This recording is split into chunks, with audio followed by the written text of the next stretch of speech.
Hey guys, welcome to my channel. If you are new here, and if you're not, then welcome back. And before we get started, I just wanted to do a little bit of housekeeping.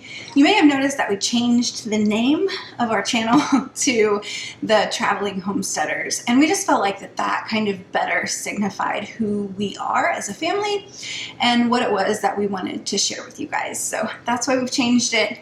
I will post our Instagram down below. It's also the Traveling Homesteaders, all one word on there if you want to go find us on there. But otherwise, thanks guys for tuning back in, and I hope that you guys will stick around and kind of hang out and see some of our traveling and homesteading adventures and kind of see how we work both of those things together into our lives. So all of that being said, let's get started on what we're actually going to do today. Right now, I am just needing to kind of get some things done in my kitchen that are going to be useful for me for the rest of the week, because being so sick and so exhausted all the time, anytime I have like little bits of energy, I need to use it well and use it wisely, because I am not getting that all of the time.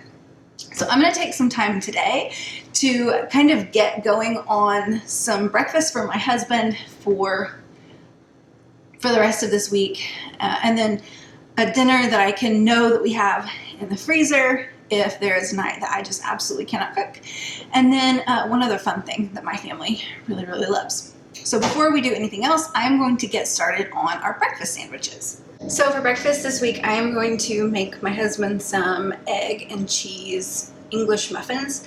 And I will say that I have tried English muffins a lot. Like, I don't know how many times, but a lot. I have finally, I think, figured out the perfect way to do them. So I'm going to show you guys that now. The first thing that you got to do is get going on your dough. So I'm going to do about 3/4 of a cup of water, just the hottest that I can get it from the tap. Now to that, instead of doing a whole cup of water, I'm going to do a little bit of milk too. So I'm going to do about 1/4 of a cup of milk. If you really want to get serious about this, you can heat that milk up too. But quite frankly, because it is such a small amount and it's going into the hot water, I haven't really found that it causes too much of a problem. To that, I'm going to add a tablespoon of yeast. It's just dry apple yeast. And a tablespoon of sugar. Now, if you're not sure if your yeast is good or not, you can let it sit at this stage for 5-10 minutes, and you'll see it start to kind of bubble up, and then you know that your yeast is good. But I use it all the time. I've actually already made flatbread today with this yeast, so I'm not concerned about it. And so I am just going to go ahead and keep moving on. So to that, I am going to add 3 cups of just an all-purpose flour. And then on top of that, I'm going to add about 1/2 tablespoon of salt. I'm going to put my dough hook on, and I'm going to start mixing this up. Next thing that you're going to want to add is some softened butter to that. So I actually have butter that we churned ourselves, so it's extremely yellow. I don't know if you can see it. It's very pretty. That's some grass-fed butter. I'm going to add about 3 tablespoons to this. And I'm going to let that mix in. And I'm going to kind of wait and see as the butter starts to mix in if I am going to need to add any more water to it. Okay, so this consistency looks pretty good to me. I am going to let this go for about 6 minutes. Okay, I have my dough rising now for my English muffins.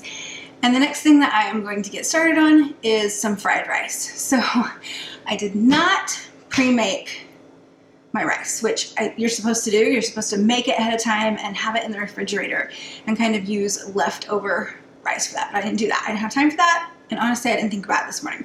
So I'm going to show you guys my little trick on how to get past that. So I just have a cookie sheet with some parchment paper on it. I'm going to throw my rice right on here. Doesn't want to come out of the pan.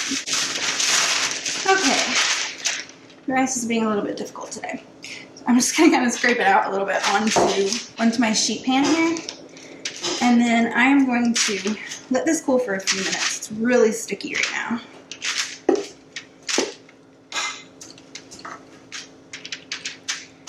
And then what I'm going to do is stick this into the freezer So I'm gonna freeze it for, maybe half an hour. And that is going to do the same thing that it does if you put it in the refrigerator and let it sit for a couple hours. So basically I am just making some leftover rice in the freezer instead of making it ahead of time. So that's it. I'm just gonna, you got a little brown on the bottom, that's okay. I don't think I've ever made rice that got done and didn't get a little brown on the bottom, so it's okay with me. Okay, so I'm gonna take this just like this and I'm gonna stick it in my freezer and let it get nice and cold. So the next thing that I am going to work on while my rice is cooling and my dough is rising is something that my family absolutely loves, and that is grape salad. Now, if you're not from the South or from the Midwest, when you think of salad, you probably think of like lettuce and like healthy things. But we're really, really good in Oklahoma about making salad from different stuff. So this salad has grapes and then it has like a dressing, I don't really know what you would call it, made out of cream cheese and brown sugar. But it is extremely simple to make and it keeps for several days, up to a week in the refrigerator if you just keep it in a sealed container. So I like to make like a big batch all at once, and then we eat on it like along with a dinner or as a snack, and sometimes I like to just have it as breakfast. So I'm gonna get started on that. The first thing that I need to do is wash my grapes. So we always make these with red grapes. Normally I prefer the ones that are like smaller. These guys are like ginormous. So this is not my favorite kind of grape to make these with, but it'll work, it's okay. This is just what I got from my Instacart delivery from Sam's this morning, so this is what we're gonna go with. So once you have them all washed really well, you're gonna take them off the little vine and just let them dry on a towel. So I'm gonna go ahead and do that. I'll speed this up so that you guys don't have to sit and watch me do this. It's a little bit of a tedious process, but it really doesn't take that long. Okay, I am finishing getting all of the grapes off of the vine, and since they're wet, I'm just gonna kind of rub them around, dry them off on the towel a little bit, and then I'm gonna get started on making the dressing. I don't really know what you would call it with this stuff, but this stuff is really good. I will say taking the grapes off of the vine is one of those jobs that I really, really love to give to my toddler. She's super good at it, and she really likes to get in and help. And it genuinely is a big help for her to get in and do that for me. So normally that's what I would do. She is off being a kid right now, so she's not helping, but that's okay. It's still pretty easy. I can handle it. But if you're always looking for jobs like I am, that are going to be good things for your kids to get into the kitchen and help with, that is definitely one of them. I'm going to make this in a big bowl. I probably don't need this big of a bowl for this batch, honestly, but I really like these Tupperware bowls for this because it seals really, really well. All right, so I have everything that I need now. So a good rule of thumb is for every package of grapes that you have, like from a regular grocery store, you're going to want to use 1 brick of cream cheese. I am using a whole thing from Sam's today, so I am going to go ahead and use 2 because it's about the same size as 2 of those like plastic packages. So we're going to do 2 blocks of cream cheese, about a teaspoon of vanilla extract. And then for every block of cream cheese, you want a 1/4 cup of brown sugar. So I have 2, so I'm gonna do 1/2 cup of brown sugar. Ish. So I'm gonna take this and kind of whir it all up together, and then we'll add the grapes to it. I got it all mixed up, it's all whirred together. Now, if you wanted to get a little fancy, you could add walnuts to this. You could add pecans. If you really wanted to go crazy, you could make some candied pecans and put in here. But my family really just likes it plain. So we have our cream cheese, brown sugar, vanilla mixture, and then I am just gonna plop these guys in and give it a good stir. And that's it, it's done. It's very simple. And it stays good for a while in the refrigerator. I got my grapes all in there, so I'm just going to Mix this all around, get those grapes all covered up, and then this is done. It's very, very simple. You can serve it immediately, or you can put it in the refrigerator and serve it refrigerator temperature too. That's fine too. We have done both. This is one of those things that once I bring it somewhere, people tend to keep asking me to bring it places. It's always one of the first things that goes whenever I take it somewhere. So it is a big hit around these parts. So grape salad, it's gonna be the first thing that we get in the refrigerator this week for some easy food for the rest of the week. So in the amount of time that it took me to make the grape salad, put the grape salad away, and then eat a little bit of grape salad, my rice is done. So it is like refrigerator temperature now. It is nice and chilled. So I think I'm gonna split this in half. And half of it is gonna be fried rice, and then the other half I'm gonna use for a Mexican dish later this week. So I'm gonna go ahead and split this up, and then I'm gonna get started on making my fried rice, and I will show you guys how I do that. So I don't have a wok, but I do have a nice, deep cast iron enameled skillet. So that's what I'm gonna use for this. And I'm gonna turn my heat on, medium high. And I'm gonna put in just a package of peas and carrots. This is like $1 from Winco, probably Walmart too.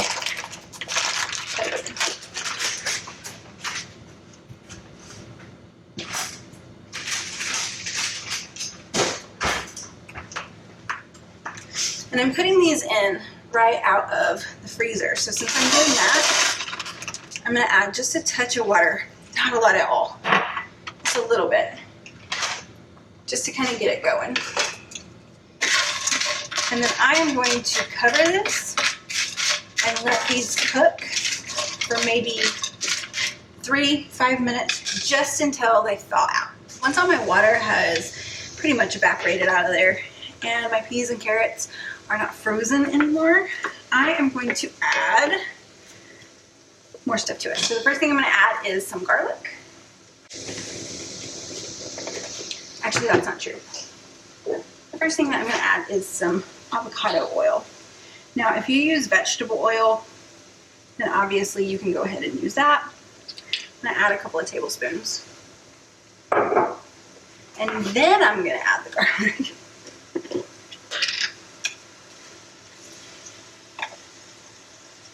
About a clove's worth.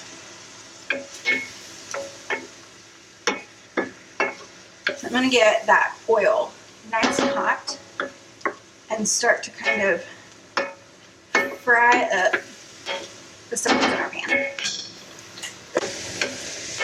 Once you can start to smell that garlic, it's time to add your eggs. So I'm just going to crack 2 eggs in there and scramble them right in the pan. Let that cook for just a second. I have some rotisserie chicken from a leftover rotisserie chicken that I pulled the meat off of. So I'm going to just take some of this and shred it up, and then we're going to have some chicken fried rice. This is a great use for leftovers, or if you're trying to make your meat kind of stretch a little bit further, because you don't need near as much of it, especially because you have the protein from the eggs too. So that's nice. I'm going to give that a stir. Looks pretty good. And then from here, I'm going to add in a couple of tablespoons of soy sauce.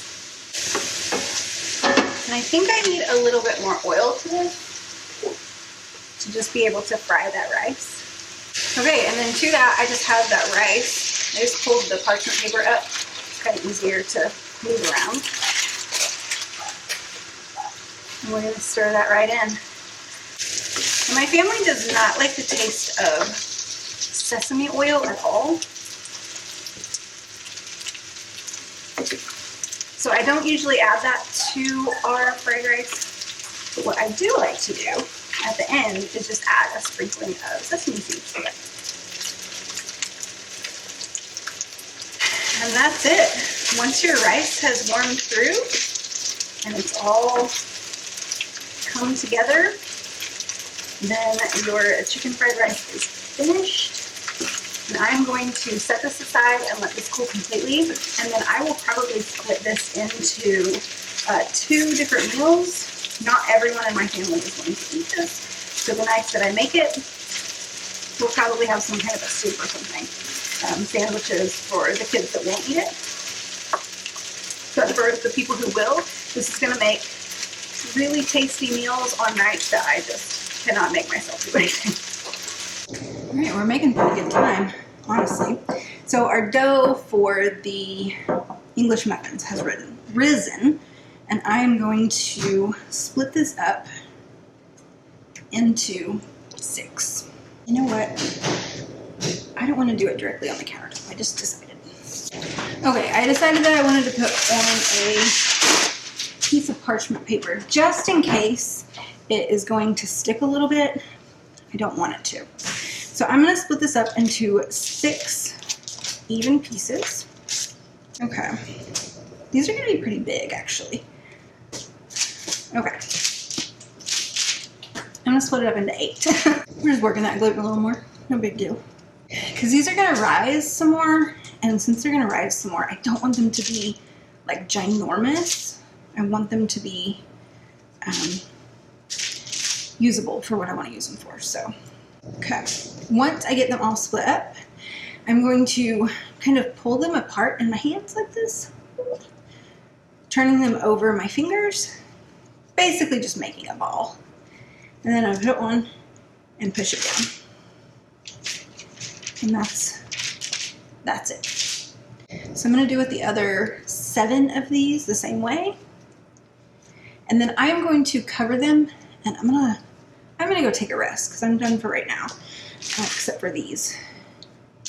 I'm gonna let these guys double up in size again. All right, so I have let these guys sit, and you can see that they are quite a bit puffier than they were when I finished them all ago. So I'm going to go ahead and still cover these. I have my oven preheated to 350, and I have my cast iron skillet on the stovetop, and I'm preheating that as well. So while I am kind of waiting for everything to heat up, I'm going to make the egg part of these sandwiches. So I am going to make the eggs in the oven because it's just going to be a lot faster to do it that way. So I'm going to start with a sheet pan, and I'm going to cover it in parchment paper just to make the cleanup a lot easier. And then I'm going to crack 10 eggs because I need 5 sandwiches.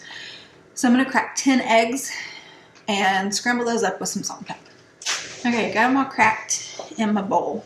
You can add milk or water if you want to. A lot of people do. I never do. I don't really know what that's supposed to do. I've heard that it makes them fluffier. My eggs are fluffy without it, so I'm not really worried about using anything else. But I do want flavor, so I'm adding salt and pepper. And I'm going to give these a good mix and scramble them up. Probably about a teaspoon of salt and about a half a teaspoon of pepper.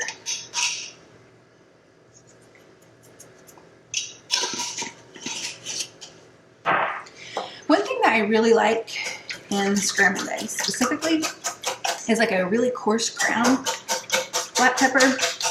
It just makes such a difference in there. Alright, so once I get these all scrambled up, I'm just going to pour it on my sheet pan. And then I'm going to stick this in the oven for probably about 15 minutes. And that is going to cook those eggs completely. And I'll be able to just slice this up and put it on sandwiches just like that. In the meantime, my cast iron skillet is heated up. So we're going to start cooking up our English muffins. My cast iron is super heated up. So I'm going to take just a super light sprinkling of cornmeal on there. And that's just going to help those to not stick. And I have my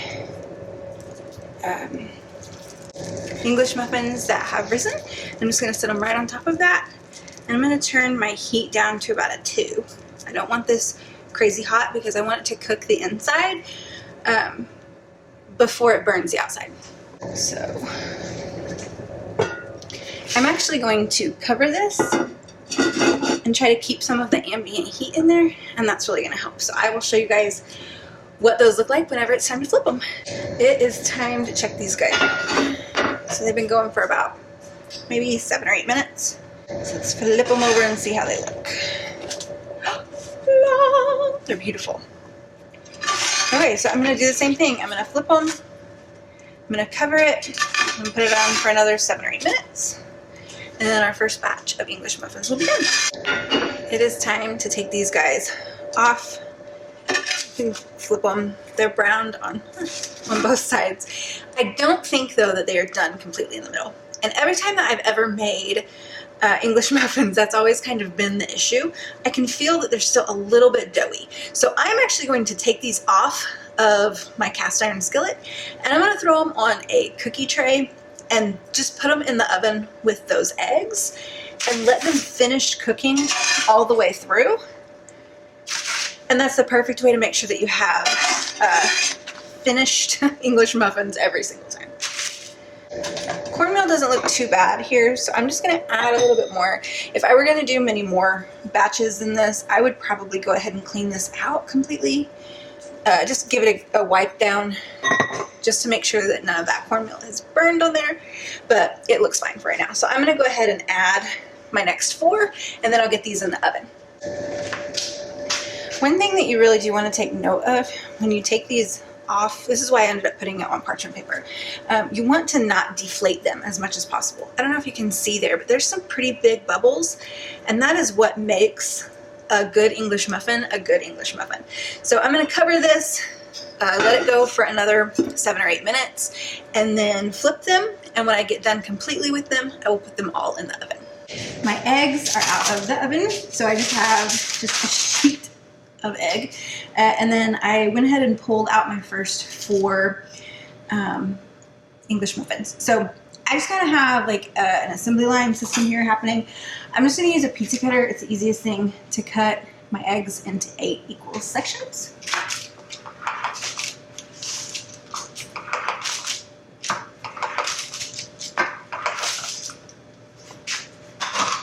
And then I'm just going to, I cut one to make sure that it was done completely. And then I'm just going to put my egg on it.